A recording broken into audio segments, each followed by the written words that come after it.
Original u kopiranom svijetu. Koža te prekriva, koža.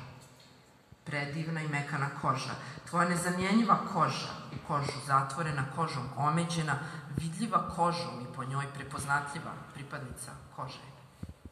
Korijen kože moguće je pratiti, ali svi sumnjaju u vlasništvo kožnog sadržaja, posebno u kojoj se mašini pere i na kome se štriku suši.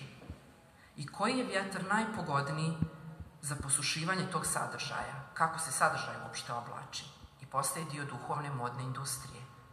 Nešto kao Aladinova lampa, dodirom se aktivira rukom krojačice koja ima ključ pupka ili svete makaze prapočetka. Nešto kao bezimena projekcija otuđena po rođenju od originala. Sumnja se u postojanje druge glave ili glave u glavi ili priče u priči, koja ometa vlasnika kože u potpisivanju ugovora o vlasništvu sadržaja kože. Koža se može skratiti ili prikrojiti, povećati ili smanjiti za jedan životni broj.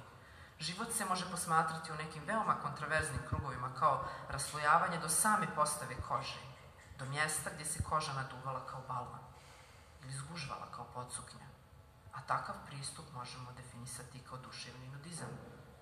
Naravno, malo je onih koji se deklarišu kao takvi i najčešće se sastaju u virtualnim katakombama novog svijeta ili na samom rubu onog svijeta